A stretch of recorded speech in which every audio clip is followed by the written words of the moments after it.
As students, day before yesterday we discussed the classification of different types of colloidal systems, particularly colloidal solution that is salt.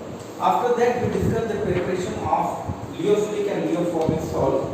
And you know the liofilic salt can be prepared just by mixing with the dispersion with the dispersion medium, and by liophobic salt has to prepare by some special methods. And we discussed there are two kinds of method. There are two types of method: dispersion method, the second, or disintegration method, second, condensation method. So we have discussed the dispersion method and condensation method. After preparation of a colloidal solution, we have to purify it. What kind of impurities may be there? What kind of impurities may be present? Impurities are electrolytic impurities. If electrolytic impurities are present beyond limit, beyond certain limit, then what happens after some times? The colloidal particle, colloidal solution, dispersive particle will start settling down. Means there will be no dispersion of the dispersive particle. That means colloidal solution will destroy. There will be precipitation or there will be sedimentation. So we have to remove. The electrolytic impurities which may be present in the colloidal solution up to certain limit. Okay. So that is known as purification. So purification of colloidal solution means removal of electrolytic impurities from colloidal solution up to a permitted value. That is known as purification of colloidal solution. And what are the methods of purification? First method is dialysis. Separation of purification is short meaning separation of electrolytic impurities.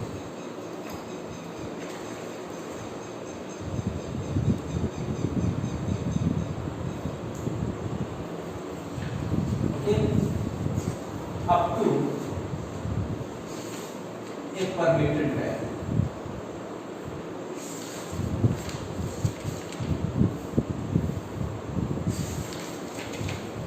Now methods are dialysis.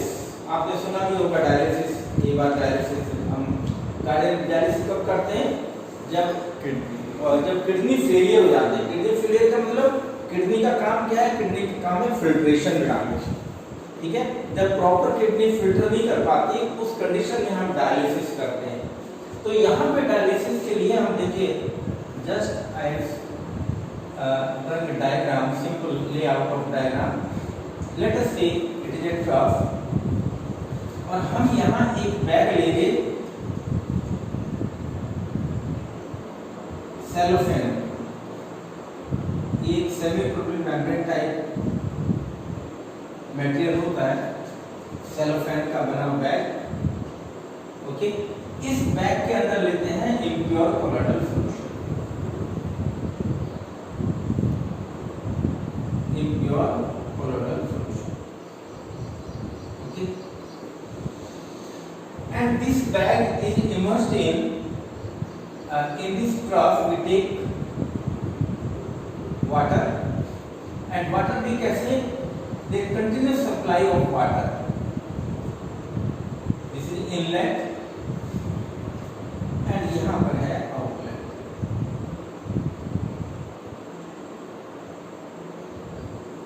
Okay, यहाँ water की supply inlet form.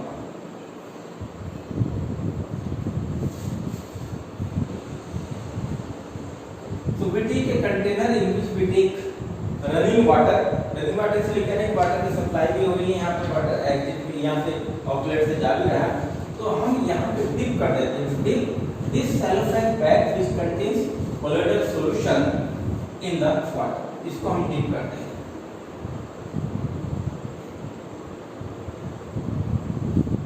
What happens? The colloidal electrolytic impurities will come out through the pores of cellophane bag. Electrolytic impurities बाहर आएंगी,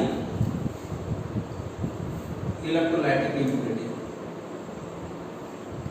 आपको पता होगा colloidal particle नहीं आएंगे बाहर, colloidal particle can not diffuse through animal matter.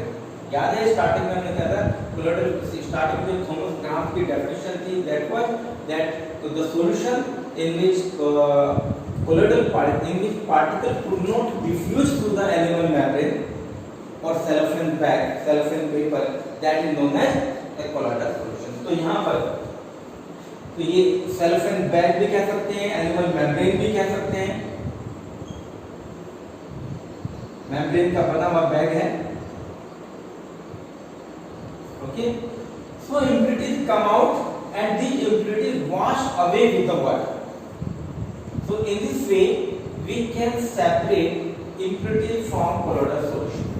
Okay, this is one of the methods। एक second method हम ले सकते हैं, इसी में थोड़ा सा मॉडिफिकेशन, इलेक्ट्रोलाइसिस, इलेक्ट्रोडायलिसिस। इलेक्ट्रोडायलिसिस में क्या होगा, बस यहां पर इसी सिस्टम के अंदर हम इलेक्ट्रिक प्लेट लगा देते हैं।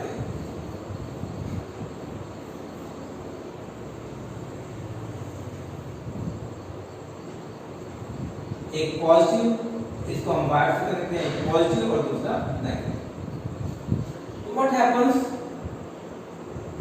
इलेक्ट्रिक करंट लगाने से क्या होगा, प्रोसेस फास्ट हो जाएगा। क्यों, जो इलेक्ट्रोलाइटिक इम्प्यूरिटीज है तो consist of cation and anion, तो कैटायन एनायंस को स्पीडली मूव करेंगे towards oppositely charge electron. So in presence of when we passage the current through the system, then the process becomes fast, that is known as electrodialysis। Okay, process fast हो जाएगा, इसको हमने क्या कहा, electrodialysis. Okay, तो कोई फर्क नहीं है दोनों में, बस यहाँ इलेक्ट्रिक करंट की प्रेजेंस में हम इलेक्ट्रोडायलिसिस कर रहे हैं, इसलिए नाम है electrodialysis. Process becomes very very fast. Okay, next है ultrafiltration.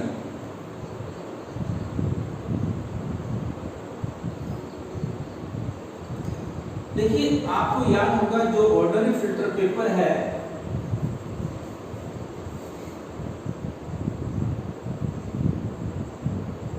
Has large pore size. Ordinary filter paper के पोर का साइज बहुत बड़ा होता है, तो उस ऑर्डिनरी फिल्टर पेपर के थ्रू जो कोलोइडल पार्टिकल है इजीली पास आउट हो जाते हैं, इजीली डिफ्यूज हो जाते हैं। इसलिए हम क्या करते हैं, अल्ट्रा फिल्टर पेपर यूज करेंगे to separate electrolytic impurities from colloidal particles. तो इस मेथड में क्या है,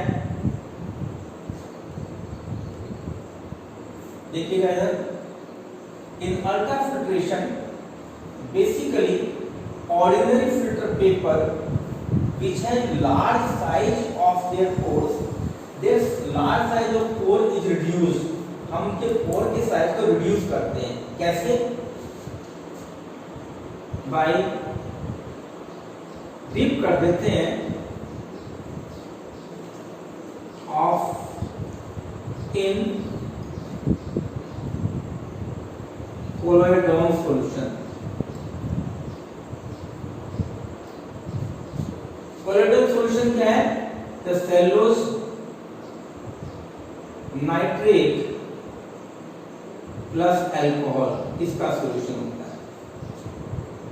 ठीक है, इस सॉल्यूशन के अंदर हम ऑर्डिनरी फिल्टर पेपर को डिप कर देंगे तो क्या होगा, जो सेलुलोज नाइट्रेट के पार्टिकल है, सुन लीजिए पहले सब समझ में आ जाएगा, फिर कहीं से पढ़ोगे। जब हम ऑर्डिनरी फिल्टर पेपर को कोलोइडल सॉल्यूशन में डिप कर देते हैं तो व्हाट हैपेंस, सेलुलोज नाइट्रेट के जो पार्टिकल हैं वो पोर्स में सेट हो जाते हैं कुछ। तो in this way this large size pores particle का जो साइज है, पोर का जो साइज है वो रिड्यूस हो जाता है। इनके कुछ पार्टिकल वहां सेट हो गए, जैसे इतना बड़ा साइज था, ये फिल्टर पेपर मान लेते हैं, इतना बड़ा साइज था, यहाँ पे कोलोइडल पार्टिकल कुछ ये सेट हो गए, तो साइज ही रिड्यूस हो जाता है। तो इतना रिड्यूस हो जाता है जिससे इलेक्ट्रोलाइटिक इम्प्यूरिटी तो पास हो जाएंगे, लेकिन कोलोइडल पार्टिकल इसके थ्रू पास नहीं होते। तो इसी को कहते हैं अल्ट्रा फिल्टर पेपर। तो ordinary filter paper, I am repeating this point, ordinary filter paper which contain large pore size, their pore size are reduced by dipping these filter paper into a colloidal solution which is a mixture of cellulose nitrate and alcohol. Cellulose nitrate particles set in the pores of the filter paper, so pore size is reduced. Now it is known as ultra filter paper. By using this filter paper, only electrolytic molecules of electrolytes can diffuse through, but colloidal particles remain on the surface of the filter paper. So in this way, this method is known as ultrafiltration. हमने filter paper को use करके इसको separate किया electrolytic impurities को। एक method था, एक last method centrifugation method.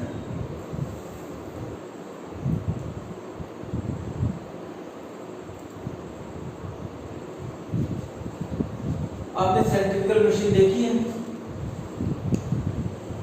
नहीं। ये जो क्रीम निकालते हैं दूध वाले, वो क्या करते हैं, एक मशीन के अंदर दूध डाल देते हैं और उसको रोटेट कराते हैं। उस रोटेशन वो एक तरह से केमिकल्स में हम जो लैब के अंदर होते हैं, इस तरह की मशीन है, तो इसका बेस है और यहाँ पर मशीन का ऐसे होगा, यहाँ ग्रूव्स बने होते हैं।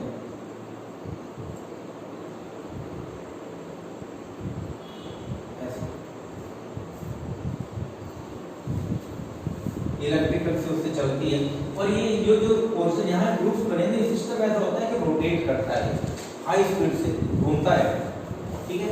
और इस ग्रुप्स के अंदर हम एक स्पेशल टाइप के टेस्ट ट्यूब्स होती हैं, कुछ इस टाइप,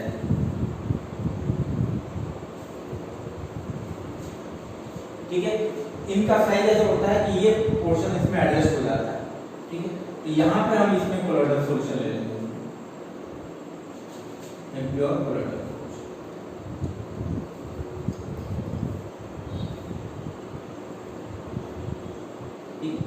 जब आफ्टर रोटेशन, ये बिफोर रोटेशन,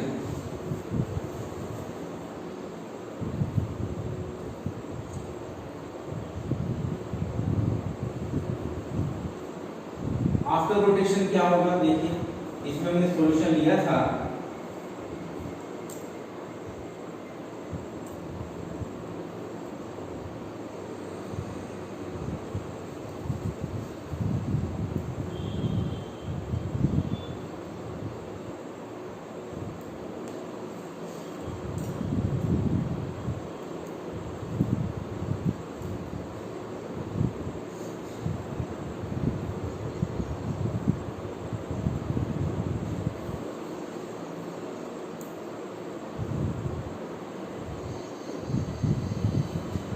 देखिएगा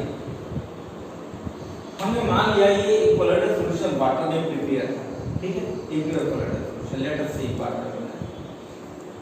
तो जब हम इस टेस्ट ट्यूब को, इस साइड टेस्ट ट्यूब पे फिक्स कर देते हैं, यहाँ पर एडजस्ट कर देते हैं, इसको रोटेट कराते हैं एक पर्टिकुलर आरपीएम पे, तो रोटेशन से क्या होगा, धीरे-धीरे क्या होगा, with the passage of time जो कोलोइडल पार्टिकल जो डिस्पर्स थे वो नीचे सेटल हो जाएंगे और इस ऊपर जो रहेगा वाटर रहेगा या सॉल्वेंट कह देता हूं मैं, सॉल्वेंट रहेगा प्लस इसमें electrolytic impurities.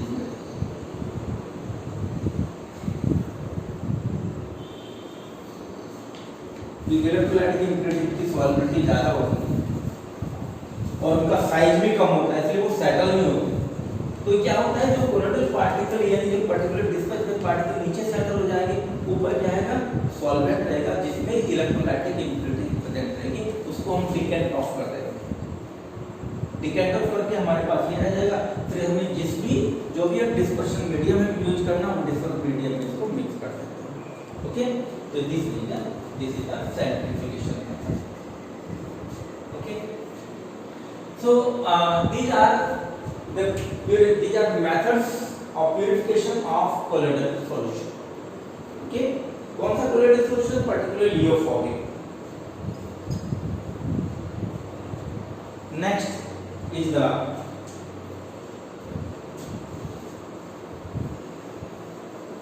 next topic what we are going to discuss, general properties. General property या जनरल कैरेक्टरिस्टिक्स।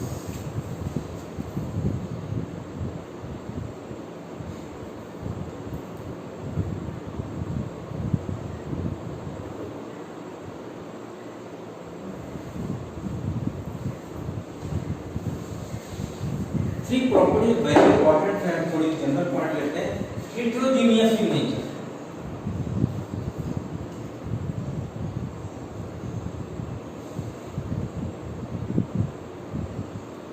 कोलोइडल सॉल्यूशन क्या है? Heterogeneous. Okay,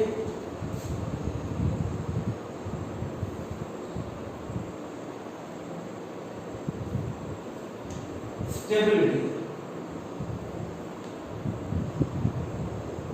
colloidal solution stable क्यों है? स्टेबल कोलोइडल सॉल्यूशन इसलिए स्टेबल है, कोलोइडल सॉल्यूशन के पार्टिकल हैं उन पे एक सेम चार्ज होता है और सेम चार्ज होने की वजह से they repel to each other. Colloidal particle have same charge either positive और नेगेटिव। तो दो तरह के सोल होते हैं, या दो तरह के सॉल्यूशन में पॉजिटिवली चार्ज या नेगेटिव चार्ज। तो अगर वो चाहे वो पॉजिटिव है या नेगेटिव है, what happens? They will repel to each other. तो हम कहेंगे colloidal particles have same charge either positive और negative and that's why they repel to each other. और उस रिपल्शन की वजह से जो इम्पैक्ट ऑफ ग्रेविटी है वो कम हो जाता है, तो इसलिए वो सेटल नहीं होते। यानी कि जो कोलोइडल सॉल्यूशन है दैट रिमेन्स स्टेबल। उसकी स्टेबिलिटी इसी से मेजर की जाएगी कि वो dispersive particle should remain disperse in the dispersion medium. ठीक है,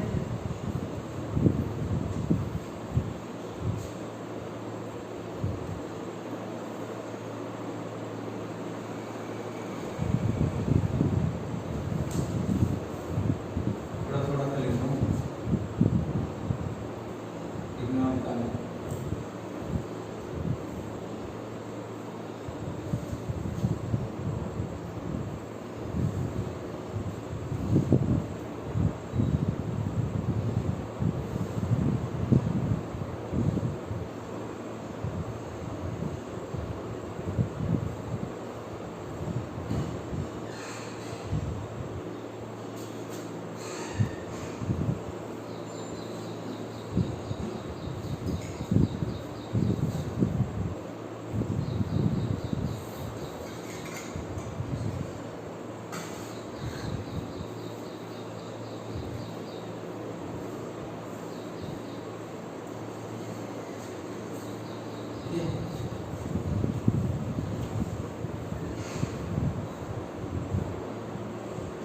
कोलिगेटिव प्रॉपर्टीज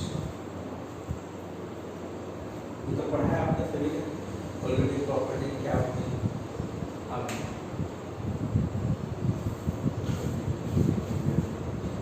नहीं, ओके। अब देखिए इसमें जो यहाँ पे अप्लाई होती है, चूंकि colloidal particle have large molecular mass, उनके मॉलिक्यूलर मास हाई होते हैं, तो that's why osmotic pressure is the only colligative property which is suitable for the colloidal particles। तो colloidal particle की कौन सी प्रॉपर्टी शो करेंगे? कौन सी colligative property? osmotic pressure। Okay, so only osmotic pressure is the relevant colligative property for colloidal solution।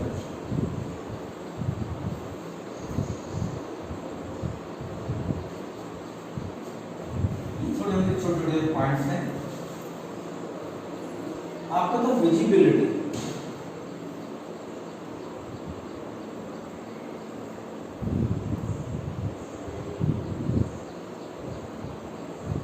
Visibility कैसे है इसकी?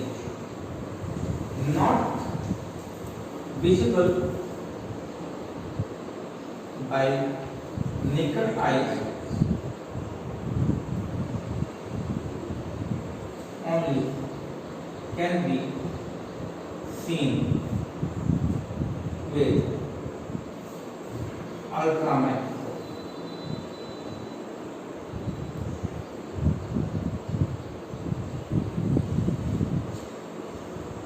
अच्छा देखिए, अल्ट्रा माइक्रोस्कोप से भी हम क्या देख पाते हैं? अल्ट्रा माइक्रोस्कोप से भी सिर्फ हमें ये पता चलता है कि जो कोलोइडल पार्टिकल हैं they are scattered in the presence of light, scattering हो जाती है लाइट के। हम ये देख पाते हैं एग्जैक्ट कोलोइडल पार्टिकल को हम इंडिविजुअल कोलोइडल पार्टिकल देख पाते हैं, just we could see only there is scattering of colloidal particle in presence of light, हम वो देख पाते हैं। तो is are visible, they can be seen by only ultra microscope. ठीक है, नंबर 5। अब देखिए हम मेन पॉइंट पर आते जा रहे हैं। देखिए Brownian movement,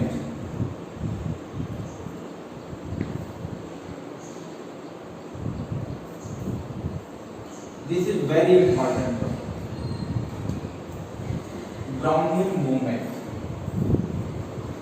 that is also known as zigzag motion. Brownian movement और zigzag motion,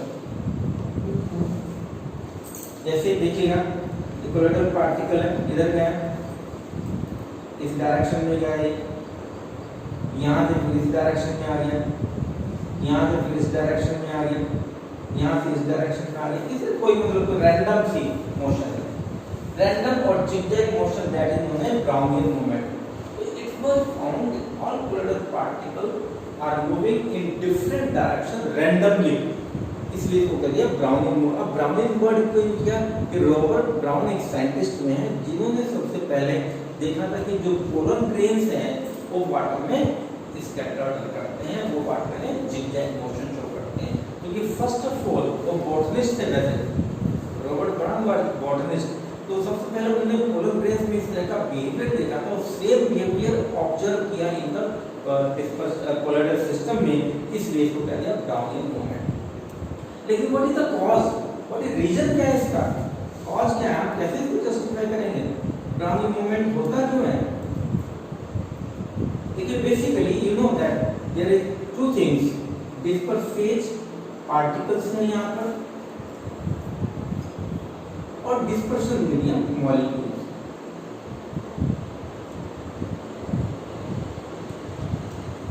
You know that in the colloidal system there are presence of disperse phase particle and dispersion medium molecules. और disperse phase particle they are static, इनके not movable, ये move नहीं करते, अपने आप नहीं move करते, ये मतलब स्टैटिक है। और ये जो है continuous in motion, move continuously, ये लगातार मूव करते रहते हैं। ओके, तो होता क्या है, ये स्टैटिक है, ये मूव करते रहते हैं। तो व्हाट हैपेंस, ये जो डिस्पर्स फेज के डिस्पर्शन मीडियम के मॉलिक्यूल्स हैं दे स्ट्राइक करते हैं टू द स्टैटिक पार्टिकल, उससे टकराते हैं, जाके कोलाइड करते हैं। Because dispersion medium molecules are continuously in motion, so they collide with the disperse phase particle.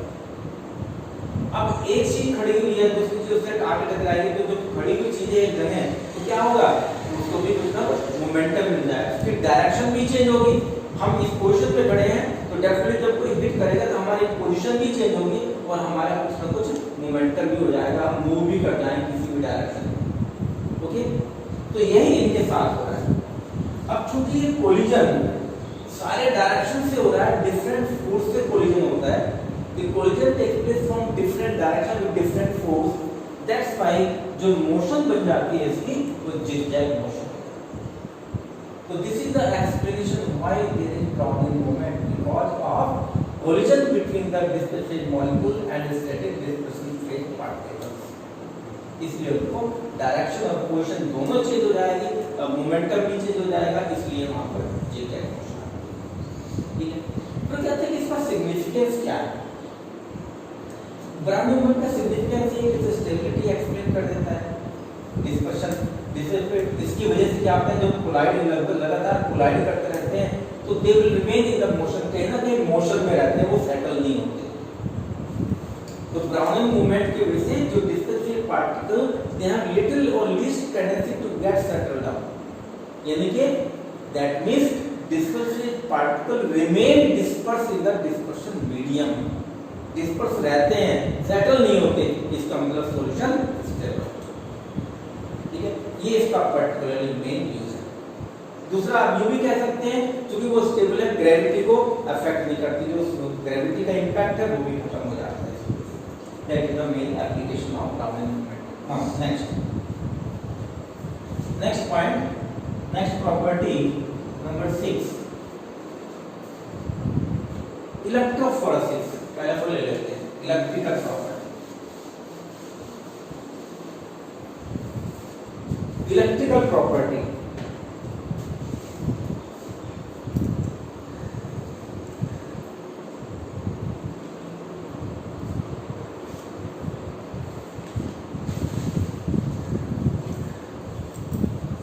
you know that colloidal particle carry some charge, either positive or negative। अगर इन colloidal solution को या कि ये colloidal particle को हम एक ऐसे system के अंदर रखते हैं, इलेक्ट्रिक फील्ड के अंदर रखते हैं, तो क्या होगा, dispersive particle will start moving towards oppositely charge electrode. Let us से अगर डिस्पर्सिव पार्टिकल पे जो चार्ज है दैट इज पॉजिटिव चार्ज, तो किधर मूव करना चाहेंगे, will move towards negative plate, negative plate की तरफ मूव करें। अगर ये नेगेटिव चार्ज है किधर मूव करेंगे, पॉजिटिव प्लेट। इसको कहते हैं that is known as electrophoresis. Property का नाम है इलेक्ट्रो, इसमें भी दो है, ए इलेक्ट्रोफोरेसिस।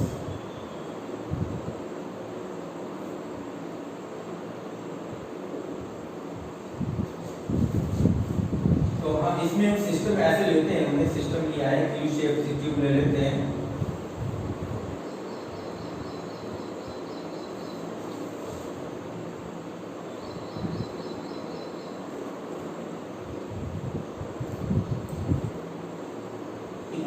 इस यू शेप ट्यूब में हम कोलोइडल सॉल्यूशन लेंगे और यहाँ पे हम इलेक्ट्रोड फिट कर देते हैं। थोड़ा सा बाहर लेना पड़ेगा,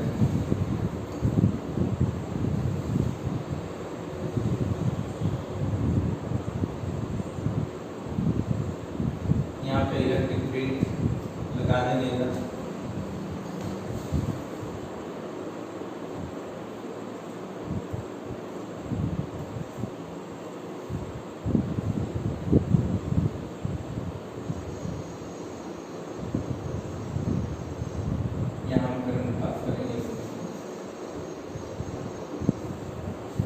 So what happens, ये इसको हम डीप कर देते हैं इसमें कोलोइडल सॉल्यूशन के अंदर ये डीप करते हैं। तो अगर ये सपोज में कहते हैं ये पॉजिटिव एंड नेगेटिव, और ये कौन सा कोलोइडल पार्टिकल है, ये नेगेटिवली चार्ज।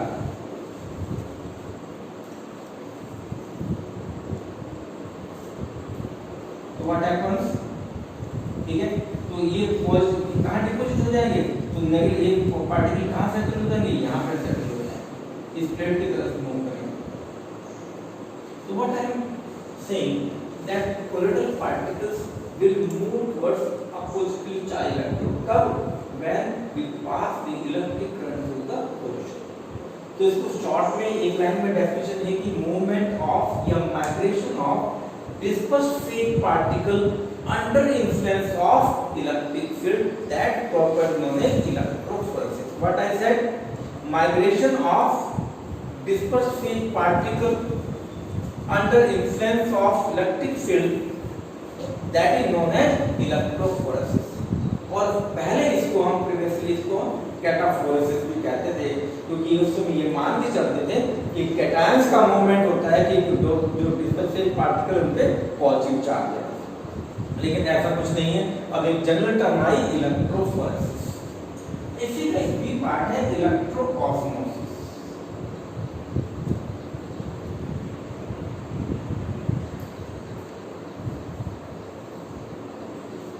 इलेक्ट्रोऑस्मोसिस यहाँ पे क्या है, देखिए ऑस्मोसिस किसके लिए प्रोसेस यूज होता है, आपको याद होगा ऑस्मोसिस वो प्रोसेस है जो सॉल्वेंट के मॉलिक्यूल्स मूव करते हैं। तो अगर हम यहाँ पर डिस्पर्सिव पार्टिकल की मूवमेंट को प्रिवेंट कर दें, तो उस उस कंडीशन में क्या होगा, जब हम करंट पास करेंगे डिस्पर्शन मीडियम के मॉलिक्यूल्स मूव करेंगे। वो आप यहाँ मेथोडोलॉजी में कैसे इसको प्रिवेंट कर सकते हैं, कैसे नहीं कर सकते, जस्ट आपके एक एलिमेंट्री आइडिया है कि डेफिनेशन क्या है इलेक्ट्रोऑस्मोसिस में, the movement of dispersion medium molecules, movement of dispersion medium molecules under influence, तो oppositely charge electrodes under influence of electric field provided movement of dispersive particle is prevented. What I said, if there is movement of molecules of dispersion medium towards oppositely charged electrodes under influence of electric field provided dispersive particle movement is checked. Okay, this was all about the property. अब next हम आगे करेंगे, कुछ और property भी रहती हैं। Okay